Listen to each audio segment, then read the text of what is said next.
Estamos de volta com o Hora da Saúde. Eu continuo com o Dr. Leonardo de Paula Almeida e também com o Dr. Marcelo Gobo Júnior falando sobre alterações do aprendizado. Nós falávamos sobre o autismo.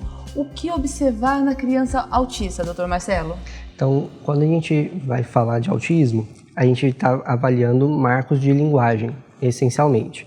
O que é isso? Ao longo do meu desenvolvimento, do meu tempo de vida, eu vou aprendendo as coisas. A gente não aprende a falar a frase inteira de uma vez. Primeiro a gente fala sons, que tem som de vogal, depois a gente vai juntar isso em palavras curtas, em sílabas, na verdade, né, que é a lalação.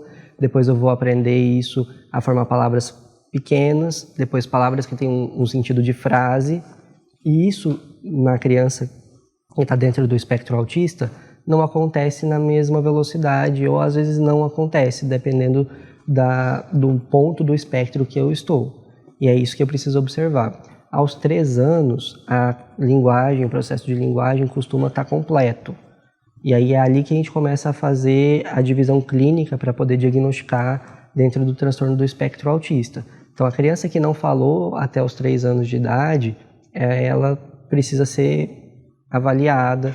A que não consegue ter interação ocular, então ela não olha dentro dos olhos, ela objetifica, então se ela vai te pedir para alcançar um objeto, ela não vai ir lá e te pede, ela pega a sua mão e leva até o objeto e te usa como um objeto para poder fazer aquele alcance, porque ela está se comunicando com o mundo, mas ela está usando mecanismos de linguagem que não são os mesmos mecanismos que os neurotípicos usam.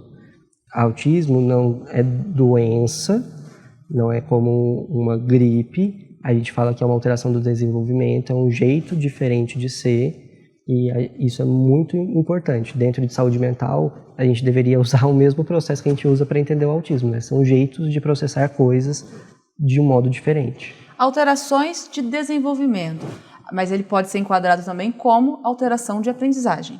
Isso, as alterações do desenvolvimento, os transtornos do desenvolvimento, eles geram alterações de aprendizagem. Um transtorno que é parecido é o próprio TDAH que a gente comentava antes. Ele está classificado dentro desses transtornos de desenvolvimento. Mas por que gera também transtorno de aprendizagem? São os transtornos que são inespecíficos de aprendizagem. Como o meu cérebro ele desenvolve de um jeito diferente e eu aprendo com o meu cérebro, eu aprendo diferente. Então é assim que as coisas acontecem. No TDAH, a gente hoje entende que é uma alteração de amadurecimento. Então, se eu olho uma criança de 10 anos com TDAH e eu ver a maturação neuronal, os neurônios eles não estão juntinhos e conversando por esperado para 10 anos, eles estão conversando esperado para 7, por exemplo. E isso é uma das marcas de se tratar. Por que tratar? Porque quando eu trato adequadamente, eu consigo fazer essa maturação acontecer. E aí eu vou fechando o meu ciclo. E aí eu trato isso na infância e adolescência. Quando eu tenho uma vida adulta, eu estou com um desenvolvimento típico para aquela idade. Doutor Marcelo, o senhor estava falando sobre os comportamentos da criança com o transtorno, criança autista. É verdade que elas têm um padrão de comportamento também em relação ao movimento, que vai para frente, vai para trás, algumas outras coisas desse tipo? Sim, isso chama estereotipia. O nome que a gente dá. O que é a estereotipia? São movimentos repetidos. E por que a criança faz isso? Isso faz parte do processo de comunicação dela. Então, se ela não percebe o estímulo como a gente percebe, seja ele a luz, o som, o tato, ela também não percebe o movimento corporal da mesma maneira que a gente percebe. Tem um livro muito engraçado que chama Por que eu pulo, que é uma criança autista que escreveu, uma criança japonesa, e ela conta o porquê ela tem aqueles tipos de comportamento. Eles desenvolveram um sistema de comunicação para ela e ela conta o relato dela. E ela fala que aquilo acalmava ela, que é um processo de como ela sentia equilíbrio e segurança. Porque às vezes você vai dar um abraço numa criança que está dentro do TEA e ela sente aquilo como uma agressão, porque ela não processa o tato da mesma maneira. E aí ele andava na ponta dos pés, que é uma outra estereotipia bem famosa, que é o andar equino, andar na ponta dos pés.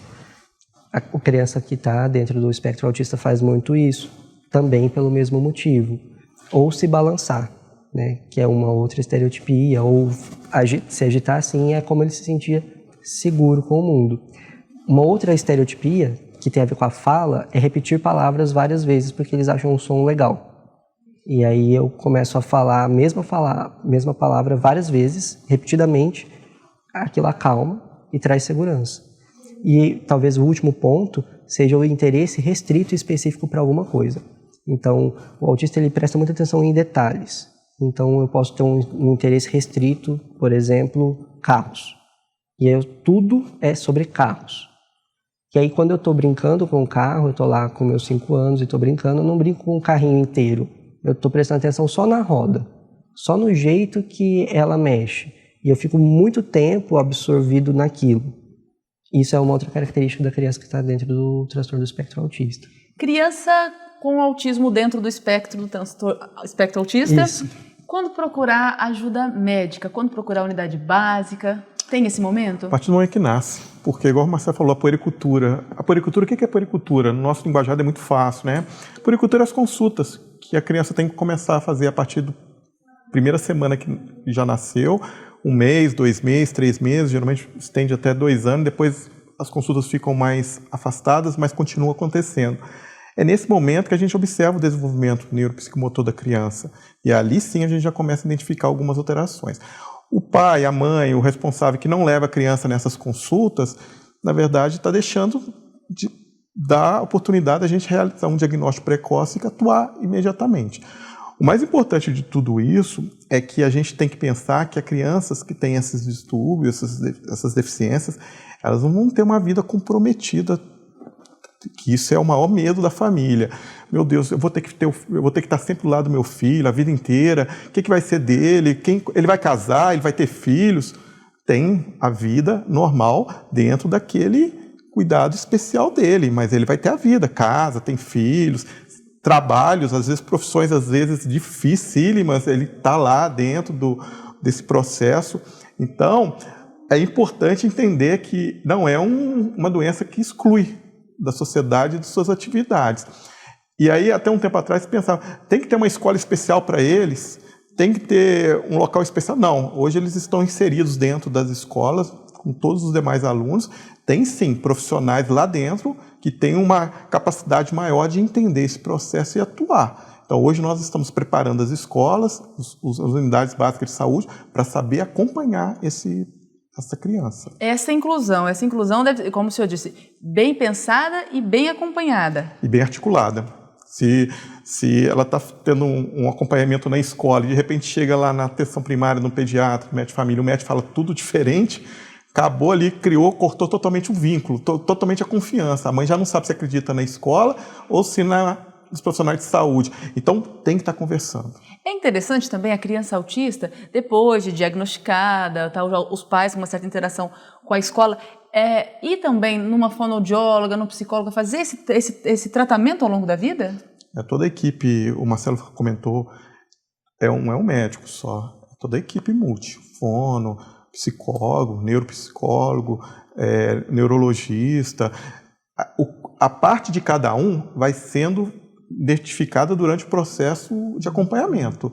Não quer dizer que ele vai ter sempre aquele profissional. Tem momentos, talvez, ele vai ter que ter mais aquele profissional do lado. E a importância de ter disponível esses profissionais na rede de saúde, na escola, na questão da escola também ter acesso a esses profissionais. Mas é fundamental. Não dá para um médico sozinho conduzir esse caso. Mais uma vez, não quer dizer falta de inteligência. Não, de forma alguma. Isso talvez seja o mais importante, né? Sim. Não é falta de inteligência e não é fator de exclusão social, profissional, seja em qualquer aspecto. É uma forma, eu considero às vezes até um erro, um preconceito da sociedade quando trata essas crianças de uma forma diferente, no sentido de excluir. Pelo contrário, é uma inclusão que tem que ser mantida. Agora, as orientações para a família sobre como procurar ajuda médica. Qual o procedimento? Depois desse programa, pode ser que vários pais estejam identificando todos esses sintomas nos filhos. Isso é muito cuidado na hora que a gente faz esses programas para falar no final do programa que não. Bom, todas as crianças apresentam em alguns momentos da vida todos esses sintomas. E por isso não precisa achar que meu filho é autista, meu filho tem isso, tem aquilo. Não, por isso eu só peço que os pais levem as crianças de forma coordenada às consultas médicas que são preconizadas, a puericultura, a consulta médica, com pediatra, médico de família regularmente. Ele, quando um profissional desse identifica algo que possa estar chamando a atenção e pede o pai para observar. Geralmente, ao contrário, às vezes acontece. Olha, o seu filho mudou um pouco nos últimos tempos. Começa a observar mais isto. Ou quem que é a professora? A tia Maria. Eu vou ligar para a tia Maria, me dá o telefone dela, eu vou pedir para ela abordar alguns temas. É assim que começa. Se você já fecha um diagnóstico ou começa a colocar um monte de coisas para a família observar, vira um caos. Daqui a pouco chega o filho, chega o primo, chega o irmão mais velho, tudo com diagnóstico já fechado pela família. Então a gente tem que ter o maior cuidado em lidar com todas essas situações. Calma, passe em consulta médica, converse com o médico, com o profissional que está atendendo, tirando as dúvidas. Essas dúvidas que talvez surgiu aqui hoje, ou que a gente tirou, esclareceu, mas leve essas dúvidas, esclareça, é o melhor tratamento, o melhor cuidado que tem que ter. E quando a família precisa procurar ajuda para saber lidar ou para conseguir lidar com uma criança com esses transtornos, essas alterações?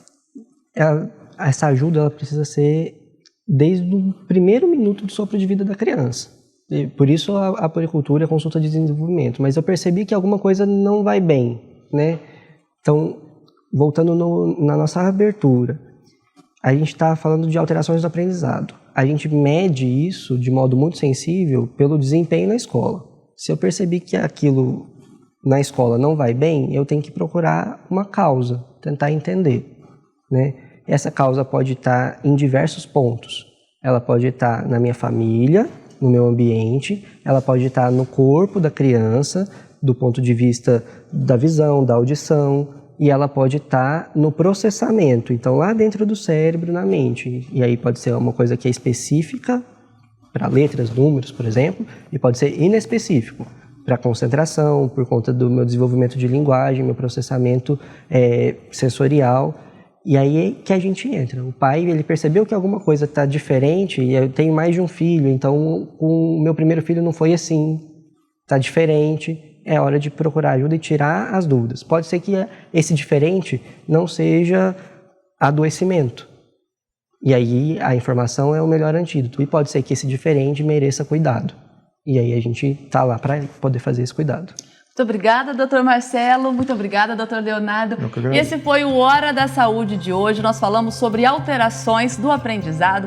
Agradeço mais uma vez a participação do doutor Marcelo Gobo Júnior, ele que é médico assistente do Ambulatório de Saúde Mental do Serviço de Assistência ao Colaborador do Hospital de Amor, e também meu parceiro aqui nesse programa, doutor Leonardo de Paula Almeida, ele que é médico da família e também coordenador das Unidades Básicas de Saúde de Barretos. Até a próxima!